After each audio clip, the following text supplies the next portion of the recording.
States from behind jailhouse walls. Now there are allegations of abuse and even deaths at local federal detention centers. Tonight, Mary Murphy from our PIX Investigates unit looks at the troubled system. Mary. All right, Heidi, the government is getting ready to shut down the only detention center here in New York City on Varick Street. And a number of people called PIX 11 claiming agents in riot gear stopped a hunger strike there.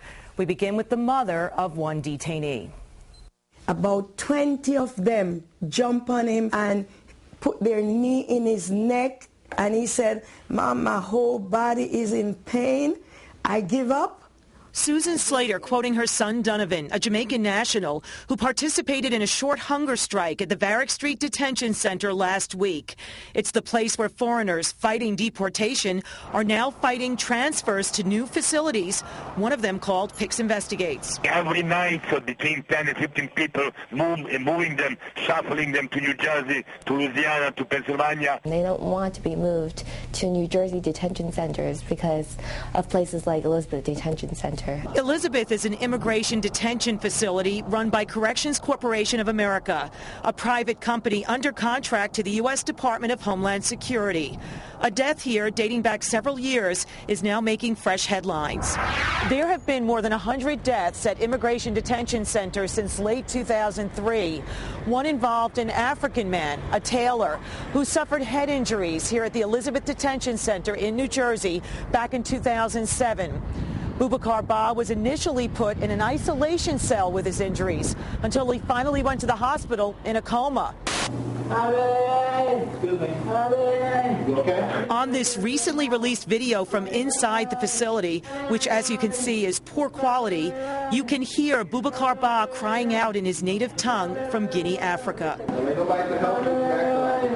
Security officers apparently mistook Ba's agitation for belligerence, and he was shackled for 13 hours before going to the hospital. When you have an individual who falls in the shower, who is exhibiting every clear sign of traumatic brain injury, and who instead of being shown to medical care is actually put in solitary confinement, writhing in pain, you have a problem that is about the human rights of an individual. Ba died a short time later.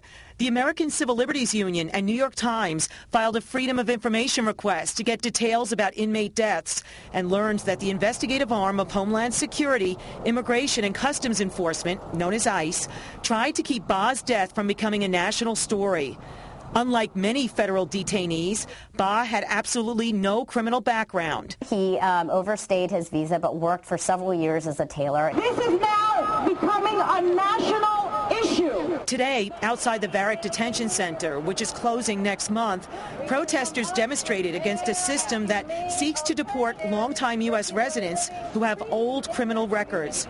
Haitian-born Jean Montreville, now a father of 4 U.S.-born children and a business owner, went to prison in 1990 when he was 21 for selling cocaine. What happened 20 years ago was a long time ago. Montreville was put in detention December 30th and was set to be deported January 4th until another detainee came down with swine flu.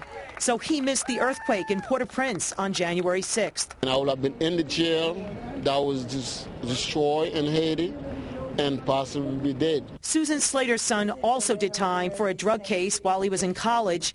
In 2008, Queens police claimed they found knives and a gun in his car, and he was thrown back into detention. I said, no, he never had a gun. Donovan Amos was moved yesterday from Varick Street to detention in York, Pennsylvania. Her older son, 38-year-old Vivian, is a U.S. citizen who returned shell-shocked from the first Gulf War. Now I don't have no other son to help me with this one.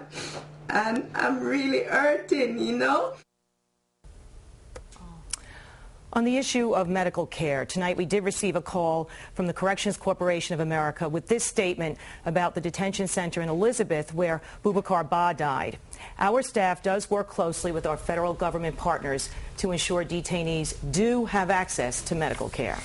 Well, that's what they say, but it didn't seem to show that, did it? No. Okay, thank you, Mary. Toyota.